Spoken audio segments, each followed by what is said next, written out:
Assalamualaikum warahmatullahi wabarakatuh, saudaraku seiman. Salah satu solat yang disunahkan bagi umat muslim adalah solat sunnah rawatib. Solat sunnah yang dilakukan mengiringi pelaksanaan solat fardu. Solat sunnah qobliyah pelaksanaannya dilakukan sebelum solat fardu, dan solat sunnah ba'diyah dilaksanakan setelah solat fardu. Imam Abu Syuja menjelaskan di dalam kitab Takrib, bahwa solat-solat sunnah yang mengikuti solat fardu itu ada 17 rakaat, 4 rakaat sebelum duhur, 2 rakaat setelah duhur, 4 rakaat sebelum asar, 2 rakaat setelah maghrib, dan 3 rakaat setelah isya, dengan 1 rakaat solat witir. Sedangkan menurut Ibnu Umar radhiyallahu anhu, solat sunnah rawatib yang paling sering dilakukan oleh Rasulullah adalah berjumlah 10 rakaat. Dari Ibnu Umar radhiyallahu anhu ia berkata, saya hafal 10 rakaat dari Rasulullah, yaitu 2 rakaat sebelum duhur, 2 rakaat setelah duhur, 2 rakaat setelah maghrib di dalam rumahnya, 2 rakaat setelah isya di dalam rumahnya, dan 2 rakaat sebelum subuh.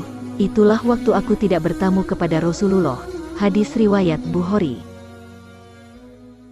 Berdasarkan keterangan tersebut, solat sunnah qobliyah maghrib tidaklah termasuk dalam jajaran solat sunnah rawatib. Lalu apakah sebelum solat maghrib itu tidak disunahkan untuk solat sunnah qobliyah? Di dalam kitab Sahih Bukhari terdapat suatu hadis yang diriwayatkan oleh Abdullah Al-Muzani. Rasulullah bersabda, solatlah sebelum solat maghrib. Beliau bersabda pada sabda yang ketiga kalinya, bagi siapa yang mau, karena beliau tidak mau orang-orang menganggapnya sunnah. Imam Ibnu Hajar Al-Asqalani, di dalam kitab Fathul Bari mengutip pendapatnya Imam Al-Muhib Al-Tobari yang mengatakan, solat qobliyah maghrib tersebut bukan berarti tidak berhukum sunnah, karena tidak mungkin beliau memerintahkan untuk melakukannya tetapi tidak disunahkan.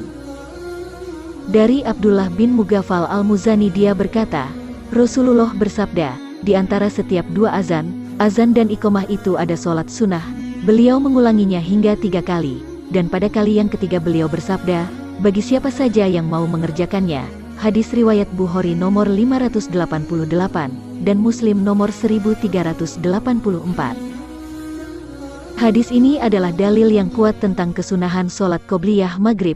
Adapun kata sunnah hadis tersebut berarti syariat harus dilakukan oleh umat muslim, sehingga seakan-akan solat qobliyah maghrib itu berada di dalam derajat yang paling rendah di antara solat sunnah rawatib lainnya.